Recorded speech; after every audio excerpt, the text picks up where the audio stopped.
لاہور سلامت پورہ دارالعلوم جامعہ لطیفیہ سلامت پورہ میں سالانہ رزلٹ کی تقریب کا اہتمام، جس میں مہمان خصوصی نعیم خان صاحب، دیگر مہمان فاروق بٹ صاحب، ظفر اوان صاحب، عباس مغل صاحب، عبدالمتین صاحب، شیخ اویس صاحب، مہر نذیر صاحب نے شرکت کی اور خصوصی دعائے خیر کا اہتمام بھی کیا گیا۔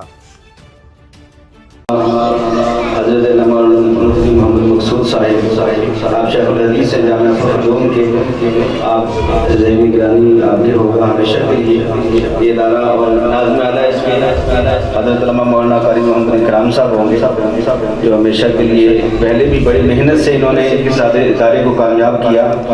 میں نے جو قریب سے دیکھا ہمارے اداروں سے ذرا ہٹ کے ان کی تعلیم کا نظام ہے، اور جو بچے جو کچھ پڑھ چکے ہیں الحمدللہ ان کو وہ آتا ہے، یہ بہت بڑی بات ہے، ورنہ ہمارے اہل سنت کے اکثر ادارے ہم جو ہے وہ زیادہ توجہ نہیں کر پاتے دعاؤں کے لیے، لیکن ان کی روٹین میں نے دیکھی۔ پچھلے دنوں میں نے کہا کہ جناب آپ مجھے ایک جگہ میں نے ختم پہ جانا تو بچے چاہیے، تو انہوں نے کہا جی میں تعلیم کے وقت میں کہیں کوئی ختم، کہیں کوئی درود، کہیں دعا کے لیے بچوں کو نہیں بھیجتا، جس نے دعا کروانی مدرسے میں آ جائے۔ اور اس بات کو میں نے بہت تہہ دل سے بعد میں ان کا شکریہ بھی ادا کیا کہ آپ قوم کے بچوں کے مستقبل کے بارے میں سوچتے ہیں، اپنے بارے میں نہیں بلکہ انہوں نے قوم کے بچوں کے مستقبل کے بارے میں بہتر سوچا۔ اللہ ان کی عمر، علم میں، فضل میں برکت عطا فرمائے۔ ہمارے استاد مکرم شیخ الحدیث و تفسیر حضرت علامہ مولانا مفتی محمد عمران حنفی صاحب کو گزارش کروں گا، جو سرپرست اعلیٰ ہیں جامعہ لطیفیہ کے، کہ آپ اپنی گفتگو سے ہمارے قلوب و اذہان کو معطل فرمائیں گے۔ بہت بڑے مہمان ہمارے پاس تشریف فرما ہیں، ان کا استقبال بھی ان کی شان ہونا چاہیے۔ باباد بلند اللہ کے نام کو بلند کیجیے تاکہ ہمارے قلوب کو برکتیں حاصل ہوں۔ نعرہ تکبیر، نعرہ رسالت، نعرہ تحقیق، نعرہ حیدری۔ الحمدللہ رب العالمین، الصلاۃ والسلام علی رسولہ الکریم، اما بعد فاعوذ باللہ من الشیطان الرجیم، بسم اللہ الرحمن الرحیم۔ الرحمن علم القرآن، صدق اللہ العظیم۔ ان اللہ وملائکتہ یصلون علی النبی، یا ایھا الذین آمنوا صلوا علیہ وسلموا تسلیما۔ الصلاۃ والسلام علیک یا سیدی یا رسول اللہ، وعلی آلک واصحابک یا سیدی یا حبیب اللہ۔ حمد و ثنا کے بعد حضور نبی رحمت صلی اللہ علیہ وآلہ وسلم کی بارگاہ میں درود پیش کیا۔ اللہ تعالیٰ قبول فرمائے۔ محترم المقام استاد القراء والحفاظ قاری اکرام اللہ صاحب اس دینی ادارے کو آسان طریقے سے چلا رہے ہیں، اور قوم کے بچوں کو رسول پاک علیہ الصلوۃ والسلام کے اطہر میں نازل ہونے والے قرآن کی تعلیم دے رہے ہیں۔ مجھ سے قبل علامہ مقصود صاحب اسی عنوان سے بڑا ہی پیارا بات فرما رہے تھے۔ میں سادہ انداز میں چند باتیں آپ کی خدمت میں عرض کروں گا۔ گھر سے بگی آ جائے طور پہ امت کو درخواست دے چکا ہے کہ میں بے دین دیاریا ہوں، مجھے تحفظ فراہم کیا جائے۔ 25 لاکھ بندہ پاکستان میں مرد عورتیں جو بے دین ہو چکے ہیں۔ بے دین ایتھیزم ہوتا ہے، دیریے جن کا اللہ کی ذات پہ، رسول پاک میں کسی پہ اعتماد نہیں، جو ان کا ذہن کہتا ہے اسی طرح کرتے ہیں۔ 25 لاکھ بندہ باقاعدہ حکومت کے کاغذوں میں رجسٹر ہو چکا ہے۔ پاکستان میں تمام مسالک کے اس وقت جو ادارے ہیں کم و بیش 25 سے 30 ہزار ان کی تعداد ہے، اور ان میں بچے جو پڑھتے ہیں وہ 30 لاکھ کے لگ بھگ ہے۔ 30 لاکھ کے لگ بھگ ہے۔ اب اندازہ لگا لیں جتنے بچے ہمارے مدرسوں میں پڑھتے ہیں، اتنی تعداد پاکستان کے اندر اپنے آپ کو لکھوا چکی ہے کہ ہم دیریے ہیں، ہمارا اللہ کی ذات پہ کوئی بھروسہ اور اعتماد نہیں۔